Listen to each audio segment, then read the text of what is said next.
Bienvenidos a un nuevo programa de Construir Derechos, la Defensoría en tu casa. El programa que semana a semana te trae todo lo que tiene que ver con la defensa de tus derechos de ciudadano porteño, si transitas, si vivís, si trabajás o si estás como turista en la ciudad de Buenos Aires. Y hoy, por supuesto, un programa que va a estar marcado por uno de los ejes centrales de la institución, que son los derechos humanos. Un tema que, por supuesto, en todos sus aspectos, la Defensoría trabaja a diario incansablemente para que vos también sepas que nosotros estamos ahí, atrás de esos temas. Sabes que, por supuesto, nos podés seguir en todas nuestras redes sociales. Estamos en Facebook, en Twitter, en Instagram y en YouTube, donde por un mensaje directo nos podés mandar tu denuncia, tu consulta o tu reclamo y seguir el minuto a minuto del trabajo de la Defensoría. Quédate conectado en Construir Derechos porque hoy derechos humanos es el tema que nos atraviesa. Ustedes saben que el defensor del pueblo, Alejandro Amor, siempre tiene alguna reflexión, algún debate para compartir con nosotros y es importantísimo escucharlo. Así que vamos con el editorial de hoy. Sabés que estamos viviendo una etapa única en la humanidad, que es la pandemia. ¿Y qué es la pandemia? La pandemia es una enfermedad definida por la Organización Mundial de la Salud que abarca a todos los continentes. Lo particular de esta pandemia es que es la primera que abarca a todos los países del planeta Tierra.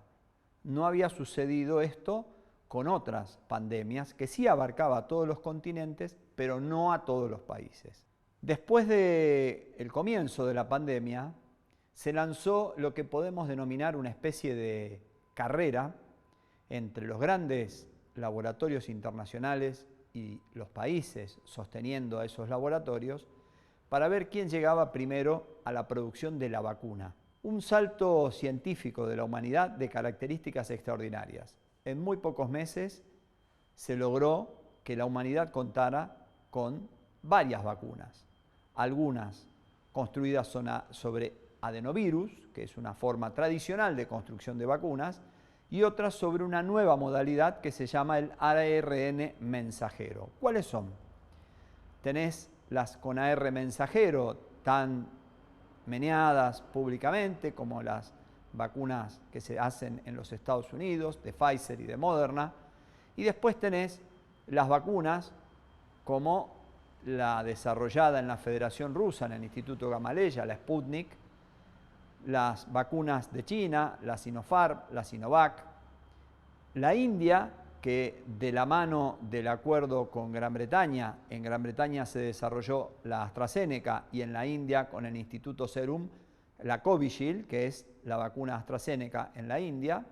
La realidad es que en este momento estamos en una etapa muy importante a la que se han sumado varios países produciendo vacunas. Uno de ellos Cuba, con la vacuna, por ejemplo, una de ellas Soberana. Argentina, en un hito importante, se ha sumado también en un convenio que se ha firmado con el Instituto Gamaleya y el Fondo Ruso de Inversión y la Federación Rusa para producir en la Argentina la vacuna Sputnik. Algo muy importante se va a hacer a través de laboratorios Richmond y nos va a permitir, en esta primera etapa, una producción mensual de aproximadamente unos 2 millones de vacunas. Pero al mismo tiempo que estamos en una lucha, el planeta Tierra, la humanidad en su conjunto, en la que hasta la fecha tenés una producción mundial de alrededor de 1.800 millones de dosis de vacunas, cuando lo que hay que vacunar es más de 7.500 millones de personas, es que la humanidad se ha encontrado con un punto crucial, que es: ha resultado más simple lograr la fórmula en el desarmado del virus para poder contrarrestarlo que después de lograr la fórmula poder desarrollar la vacuna. ¿Por qué? Porque una vacuna tiene frascos, tiene la goma que va sobre el frasco y el aluminio que lo rodea, que es justo donde se inserta la jeringa, las jeringas, las formas de refrigeración de las vacunas, algunas 70 u 80 grados bajo cero, como la Pfizer, otras 4 grados bajo cero, como la AstraZeneca, que hacen mucho más complejo todavía algo que realmente al principio no estaba en la cuenta, que era: hay que crear la fórmula. Bueno, después lo que vino es, hay que hacer la vacuna y hay que distribuir la vacuna. Mirá, es fácil. La Argentina, que le han llegado millones de dosis y le están llegando millones de dosis, al día de hoy tenemos 12 millones de personas vacunadas con primera dosis, casi 3 millones de personas vacunadas con segunda dosis. Es simple la entrada en la Argentina de las vacunas. También es más fácil la distribución en la ciudad de Buenos Aires, un distrito chico. Ahora, cuando vas a las provincias argentinas, por ejemplo Santa Cruz, ya tenés una mayor complejidad. La vacuna llega a Río Gallegos, capital de la provincia, y luego para ir a Caleta Olivia, por ejemplo, tenés 900 kilómetros, o para ir a Los Antiguos tenés 1.200 kilómetros. Por eso la complejidad en la logística y en la distribución de las vacunas y en la producción. Pero lo importante es que la Argentina se ha convertido, con el acuerdo que se ha hecho con la Federación Rusa, en el 8º país del mundo productor de vacunas.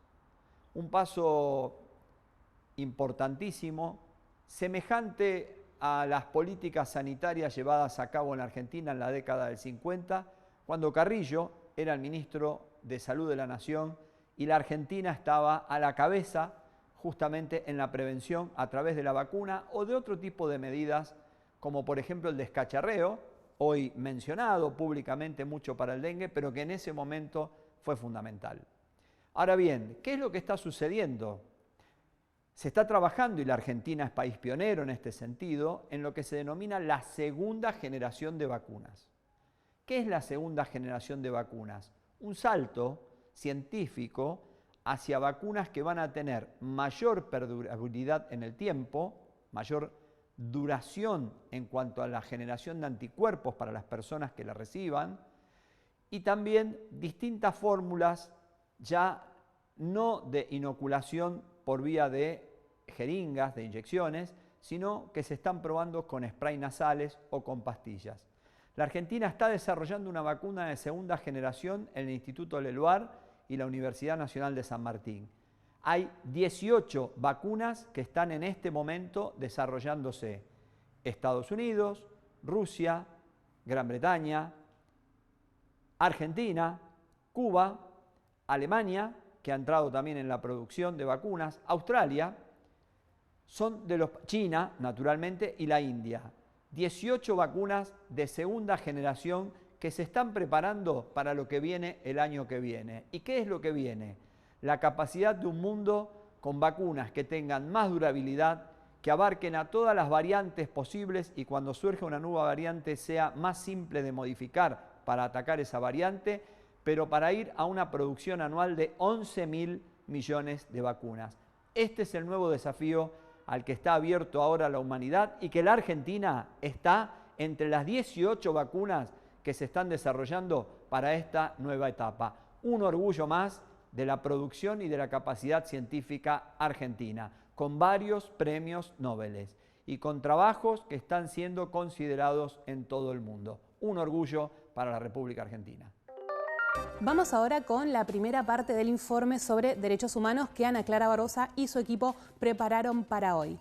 Y queremos que conozcas qué son los derechos humanos, por qué son importantes y fundamentalmente cuál es el rol y la importancia de los organismos como la Defensoría del Pueblo. Vamos con la primera parte del informe. Construir Derechos es el programa de la Defensoría del Pueblo de la Ciudad Autónoma de Buenos Aires. Si todavía no conoces este organismo o el trabajo que realiza, esta es tu oportunidad. Porque en este informe te vamos a contar cómo surge y cuáles son sus principales ejes de acción. La Defensoría del Pueblo es un organismo que defiende y promueve los derechos humanos. Por lo tanto, estos son un eje fundamental del trabajo. Así que empecemos por ahí. ¿Sabés qué son los derechos humanos?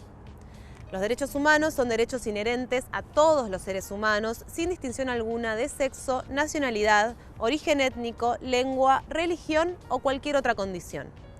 Entre estos derechos se incluyen el derecho a la vida, a la libertad de expresión y de opinión, a no estar sometido a la esclavitud ni a la tortura, al trabajo, a la educación, a la salud, entre un montón de otros más. Ya sé, quizás hoy parece un poco obvio hacer hincapié en algunos de estos derechos.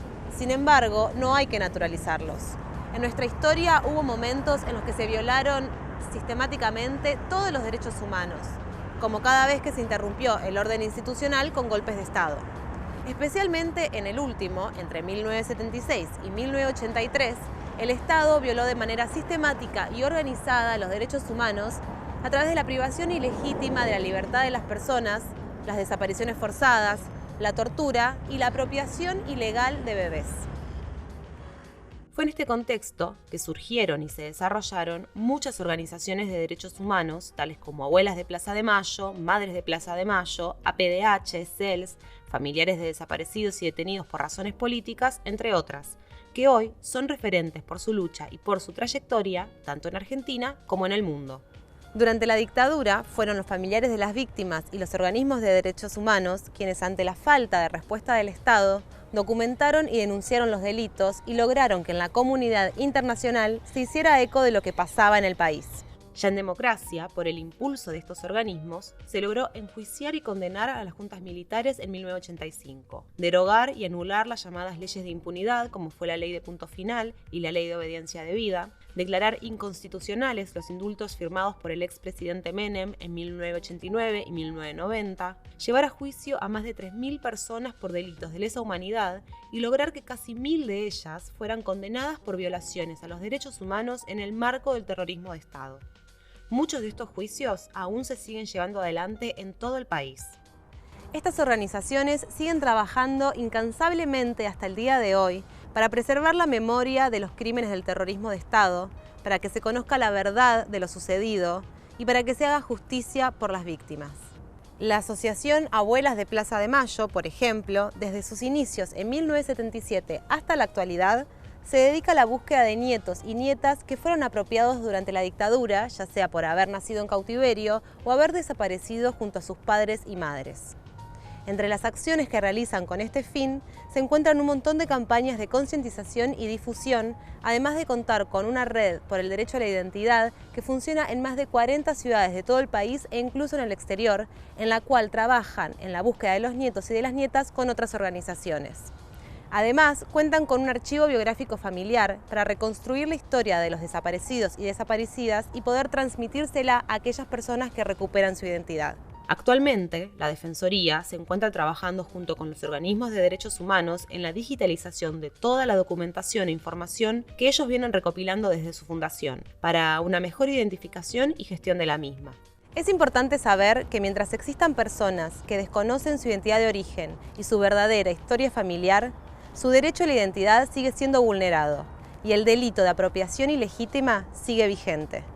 Si tenés dudas sobre tu identidad o conoces a alguien que pueda ser hija o hijo de desaparecidos, podés contactarte con Abuelas al 011-4384-0983. Tenemos todavía la segunda parte del informe, la entrevista de cada programa, así que quédense conectados acá en Construir Derechos porque todavía queda mucho en Construir TV.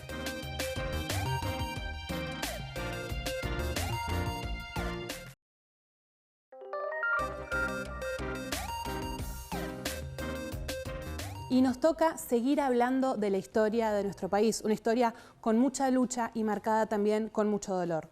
Por eso es importante seguir haciendo memoria, seguir trabajando en todo lo que involucra a los derechos humanos y también el acompañamiento de instituciones como la Defensoría del Pueblo a estos organismos.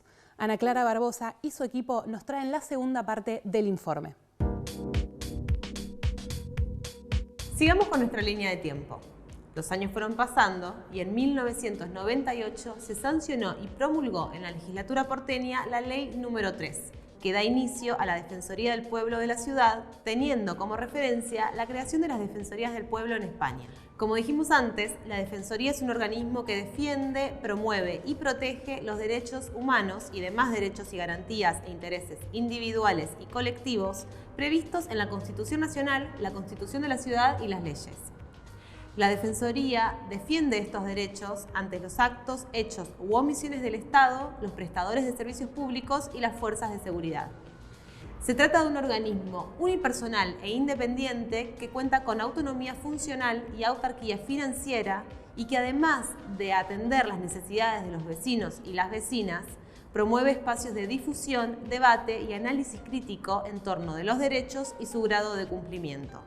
Entre sus principales acciones se encuentran un espacio de mediación totalmente gratuito para resolver problemas entre vecinos, iniciativa legislativa, lo que le permite presentar proyectos de ley que surgen muchas veces de la propia demanda de los vecinos y vecinas, canales de atención para que puedas hacer tus consultas o realizar reclamos que funciona activamente. Por ejemplo, durante el 2020 se atendieron alrededor de 100.000 consultas. Participación en las audiencias públicas donde se definen aumentos tarifarios de servicios públicos. Elaboración de guías de derechos con el fin de acercar información acerca de los mismos a la sociedad y áreas de trabajo diversas para atender la particularidad de cada reclamo o consulta, además de trabajar en la elaboración de informes, trámites de oficio y recomendaciones que se elevan a diferentes organismos públicos. Estas áreas muchas veces también realizan capacitaciones y articulan con otras organizaciones para trabajar de manera integral problemáticas concretas.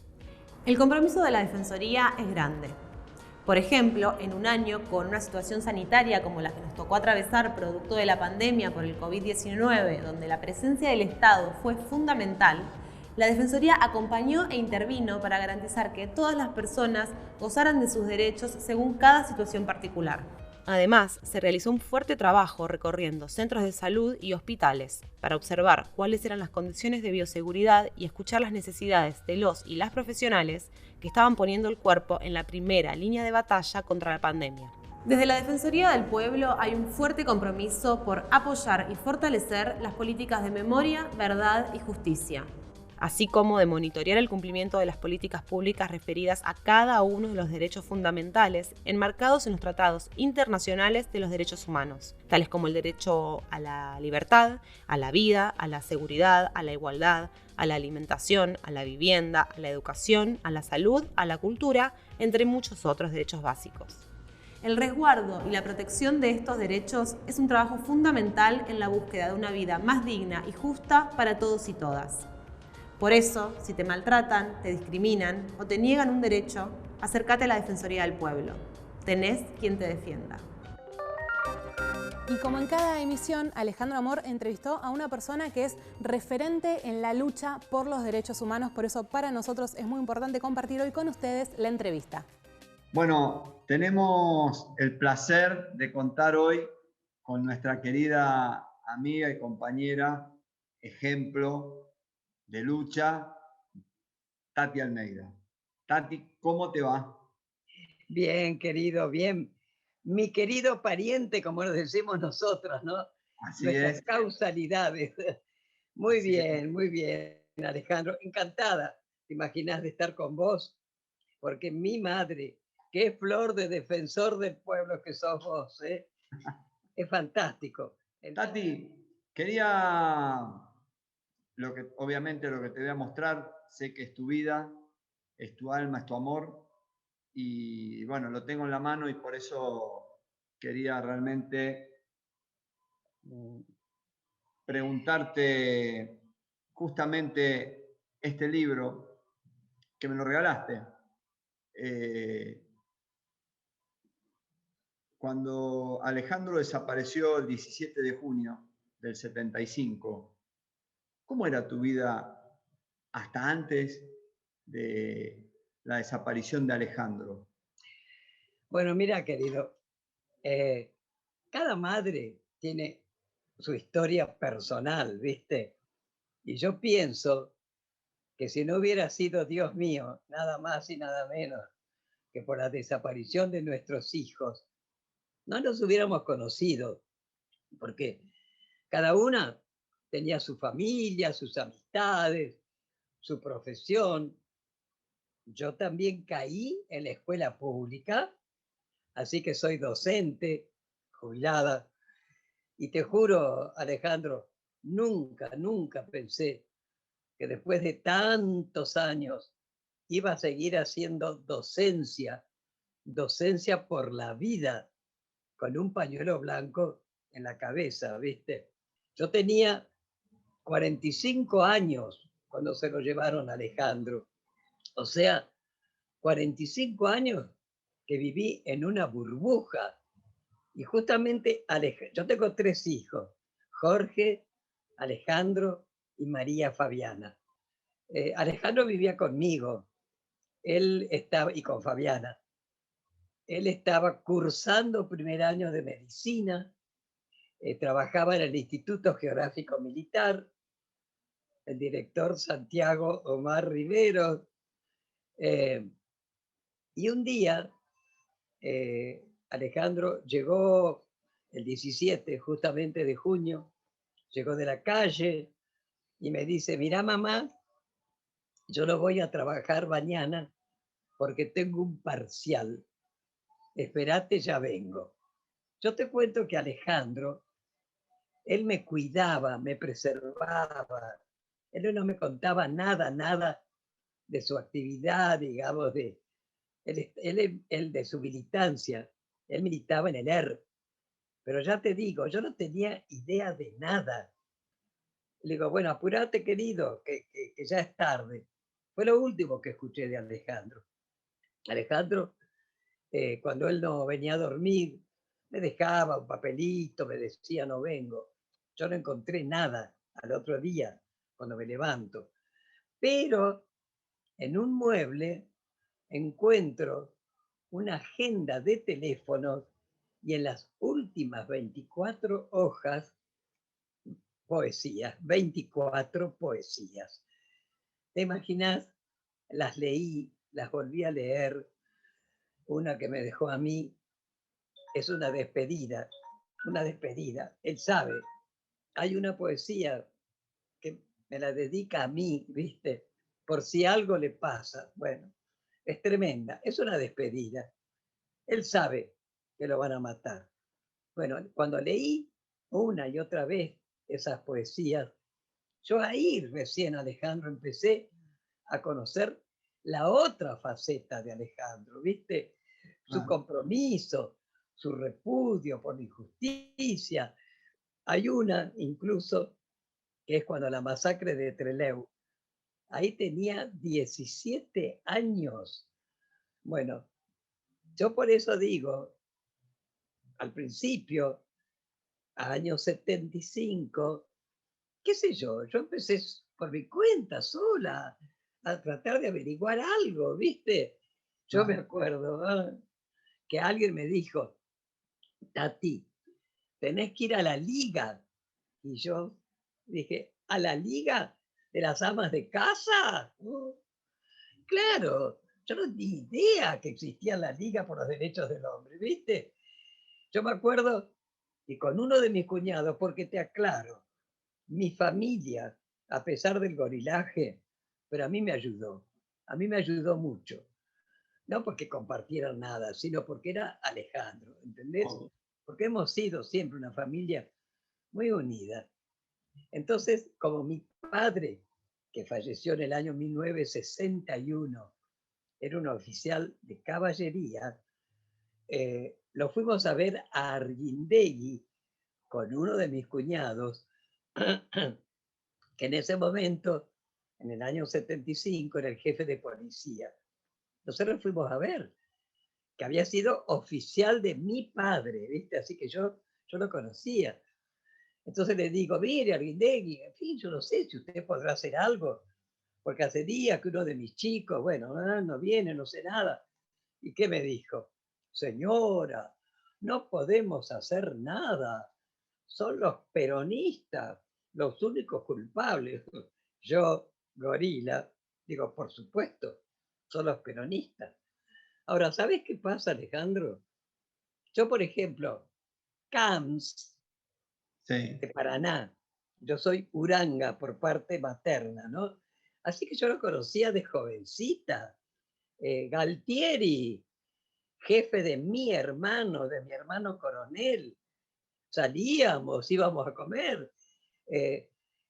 Agosti, compañero de uno de mis cuñados y además padrino de uno de mis sobrinos. Yo con esto te quiero decir que a todos estos personajes que yo conocía, no entraba en mi cabeza que eran ellos ya los genocidas cómplices de la desaparición de Alejandro.